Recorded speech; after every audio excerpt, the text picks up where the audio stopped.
Chosen one, before you clicked this, something had already shifted inside you. Not loudly, not dramatically, just enough for you to notice.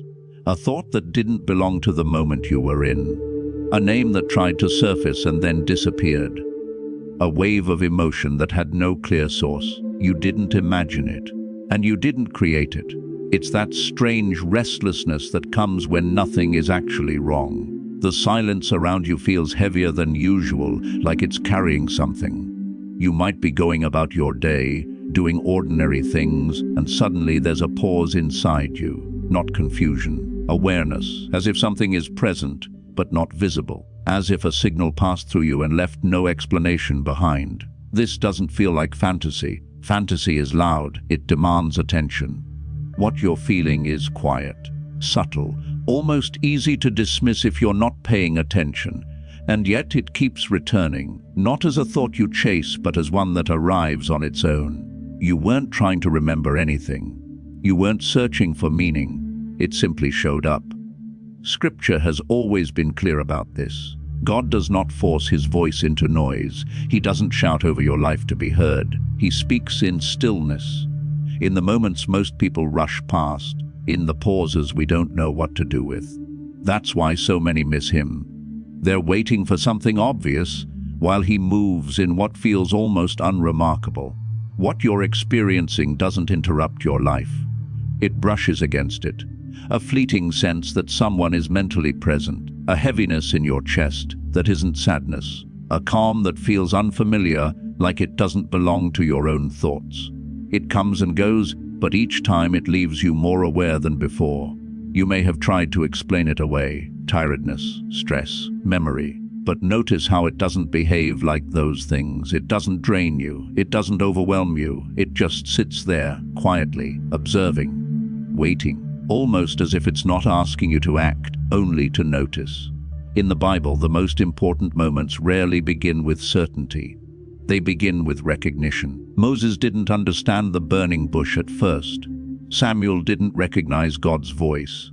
Even Elijah had to learn that the presence of God wasn't in the wind, the earthquake, or the fire, but in a still, small whisper. Recognition always comes before understanding. That's why this feels the way it does.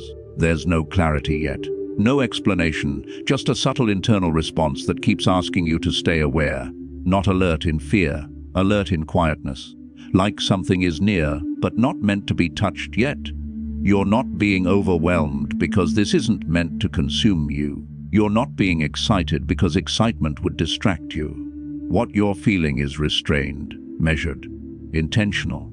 It respects your boundaries, even while it enters your awareness.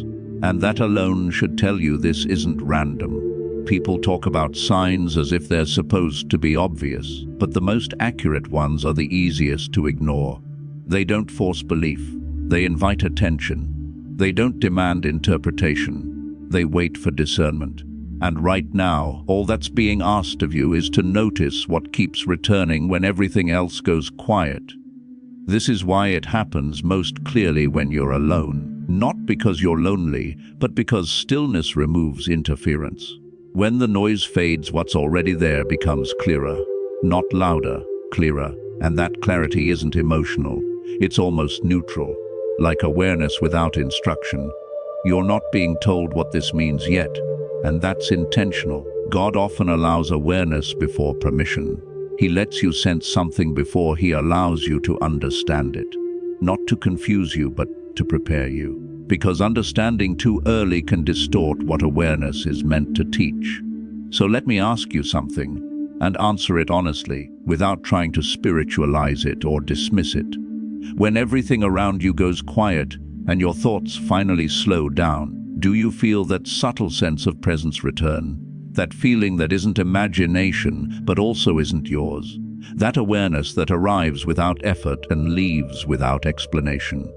If you do, then the question isn't whether this is real. The question is why it keeps finding you.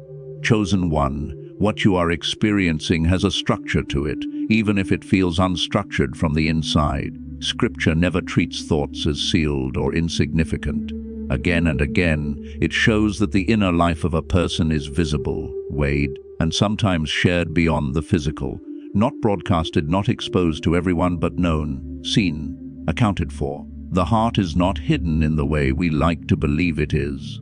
This is important because it immediately separates what you're sensing from imagination. Imagination originates from desire, obsession feeds on repetition. Fantasy grows louder the more attention it's given. But what you're experiencing doesn't behave that way. It doesn't escalate when you focus on it. It doesn't disappear when you ignore it. It simply exists unchanged, like something that was already in motion before you noticed it.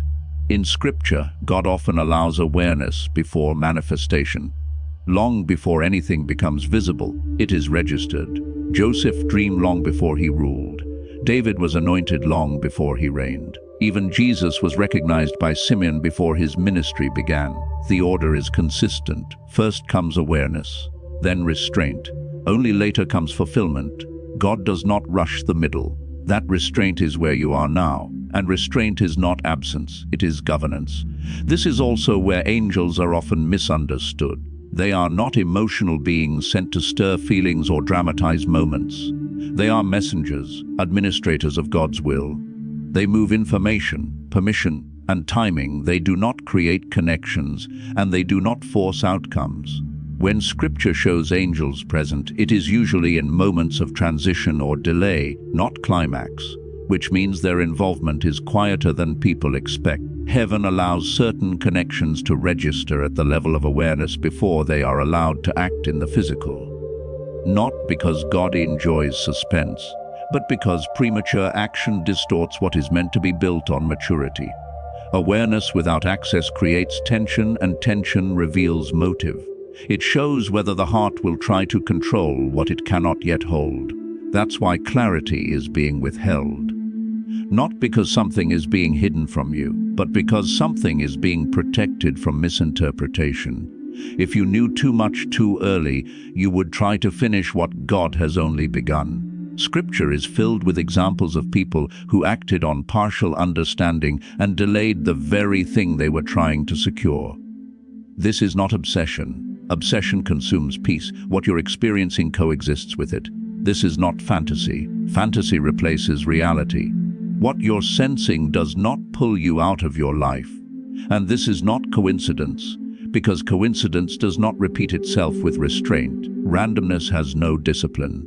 This does. Notice how the awareness doesn't demand action. It doesn't urge you to reach out, explain yourself, or chase clarity. It doesn't inflate urgency. In fact, it does the opposite. It slows you down. It makes you more observant, more inwardly still. That is not the effect of imagination. That is the effect of something being permitted but governed. God often allows one side of a connection to become aware before the other is allowed to move. Not to create imbalance, but to establish order. Scripture never shows God prioritizing speed over alignment. He prioritizes readiness even when it feels costly. This is where restraint becomes a form of mercy, because without it, awareness would turn into anxiety, and anxiety would push you to act out of fear instead of discernment. Heaven is not testing how badly you want answers. It is observing how you handle not having them. Angels, when involved, do not stir emotion. They stabilize boundaries. They ensure that what is not yet authorized does not prematurely manifest. That's why everything feels controlled, limited, quiet, not shut down but contained, like something behind glass. Visible enough to know it's there, inaccessible enough to prevent interference.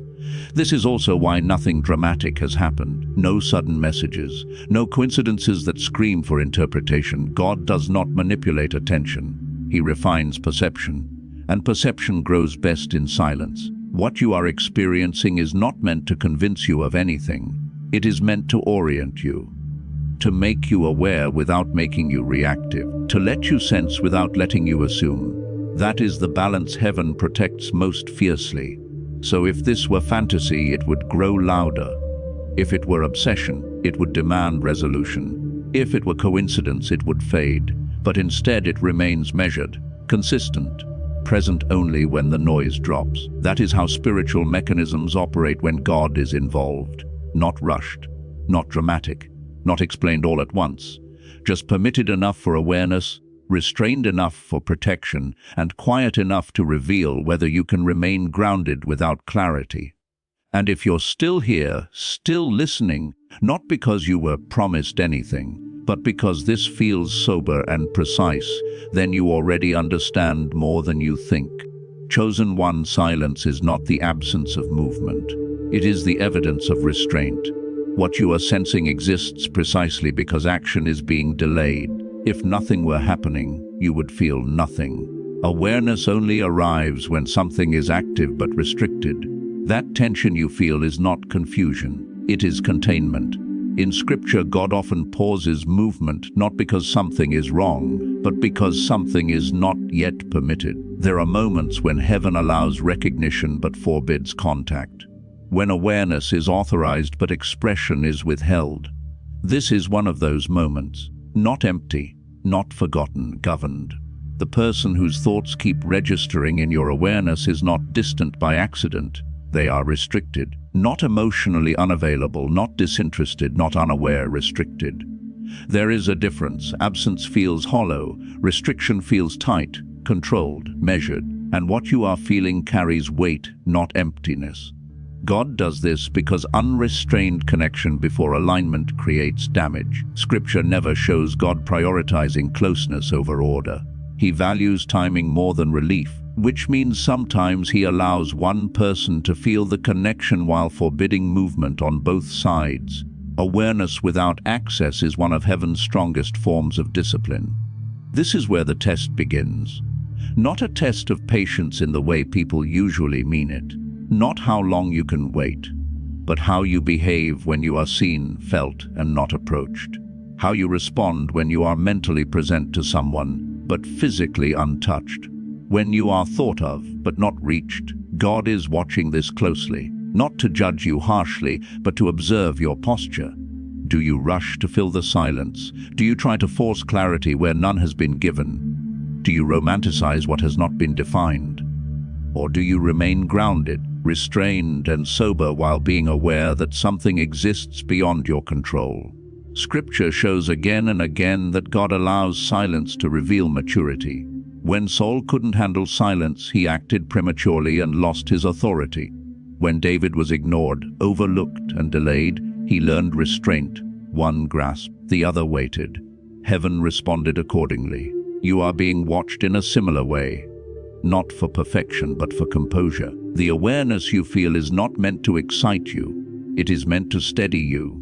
If it were meant to move you toward action, you would feel urgency. Instead, you feel presence without instruction. That is intentional, because God is not asking you to do anything right now. He is watching how you carry what you know without acting on it. This is also why nothing has been confirmed. Confirmation would invite interference. Silence forces trust, and trust is not proven when things are clear. It is revealed when things are restrained. The person thinking about you cannot reach you yet, but not because they don't want to, but because permission has not been granted. Heaven restricts movement when movement would collapse what is still forming internally. God does not build connections outwardly before they are established inwardly. That means your responsibility right now is not to decode this, but to carry it correctly. Do not turn awareness into assumption. Do not turn silence into stories. Do not let restraint become restlessness. The fastest way to disqualify yourself from alignment is to try to manage what God has intentionally contained. Silence exposes intention. It shows whether you seek understanding or control, whether you trust God's timing or try to outrun it, whether you can remain whole while being partially informed. This is not about waiting for someone. It is about remaining intact while being known. God is not measuring how much this means to you. He is observing what it does to you. Does it destabilize you or deepen you? Does it distract you or refine you? Does it pull you out of yourself or root you more firmly in who you are? Because the way you handle being thought of without being contacted says more about your readiness than any future interaction ever could. Nothing is missing right now. Nothing has failed. Nothing has been denied. Something is simply being held. And what heaven holds, it holds deliberately. So don't rush this silence. Don't try to turn it into noise. Let it do what it was designed to do. Sit with it, because not everything meaningful needs to arrive to be real. Some things are proven by how quietly they wait.